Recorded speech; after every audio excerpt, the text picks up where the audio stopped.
simula nung namit kita last night. Katakot-takot munang alak na ininom ko. Talaga? Bakit naman?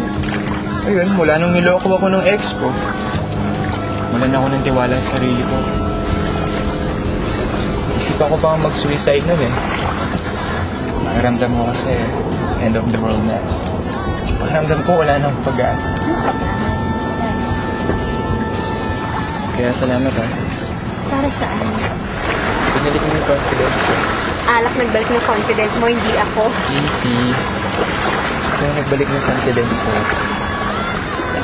Kaya nung nakita kita sa ferry, nagkaroon ako ng drive na magsimula ulit. Nagising ako na mayroon pa palang ibang babae dyan na pwedeng magmahal ulit sa akin.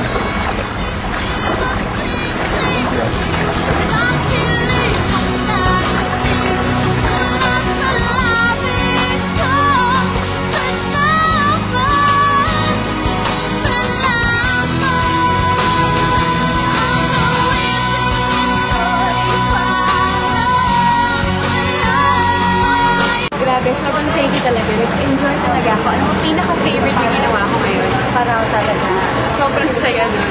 Talaga? Alam mo, Katie, marami pa tayong hindi nagagawa at hindi napupuntahan dito sa Bora. And I assure you, after this day, magagawin natin. Malilimutan mo kahit pangalan ng ex mo. Sobra naman yun, pero... okay lang ba kung magpapahinga na muna ako? Medyo pagod na rin kasi dami natin ginawa ngayon. Di ba sabi mo last time, gusto mo ng adventure?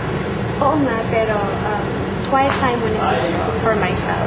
Siguro, inuman na lang tayo. Maganda dyan. Maganda yung place dyan. Miguel, next time. Marami pang mga sounds dyan. Tara. Next time lang, Besh. Please. Tara na. Let's go. Katie, Pero, stay away from my girlfriend. sino ka ba? Ganun. Ano ba problema? Ano ba? Ano ba? Ano ba problema mo? Stop it! Ikaw eh. Ano ba kayo? Stop! Stop it! Ano ba? Ginagano ba? Stop it! Ano ba kayo? Stop it! Hindi mo man lang ako binigyan ng pagkakataon para magpaliwanag tapos ngayon may baka ng lalaki kasama? At talagang nagpatatukan ng pangalan niya, ha? I didn't think you were that desperate. How dare you? Baka nakakalimutan mo, ikaw ang nanloko. Kaya huwag mong bibitang sa akin mga kasalanan ginawa mo. Bakit? Wala ba akong right na magalit? Ako ang boyfriend mo tapos may iba kang kasama. Para sabihin ko sa'yo, kaya ako sumama dito. Dahil hindi na ako sigurado kung anong nararamdaman ko para sa'yo.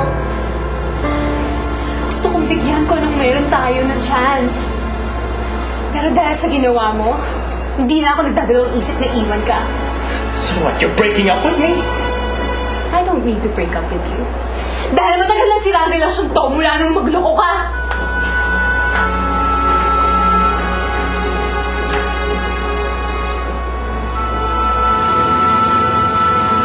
May boyfriend na pala siya. Eh di ba, sabi niya sa'yo break na sila.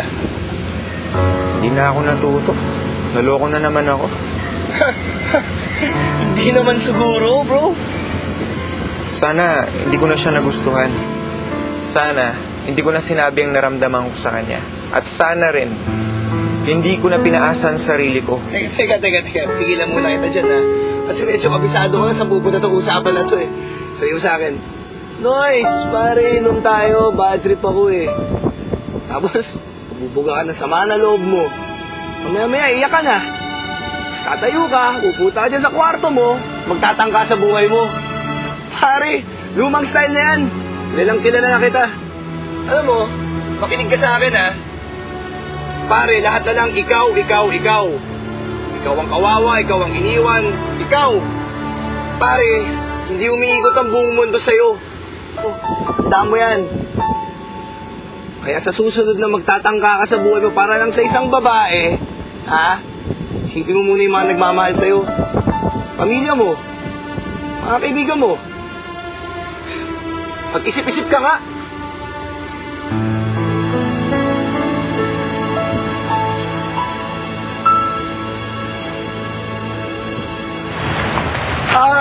Ikaw si Katie, di ba? Ikaw yung si Miguel. Oo. Nakikita ko kasi Miguel kasi hindi siya tulog sa hotel kagabi. Hindi nga, alam mo kasi siya nagpunta. Hindi nga eh, kasi ang alam niya kasi kasama mo yung boyfriend mo eh. Kung... Hindi, wala na akong boyfriend. Break na kami ni Greg.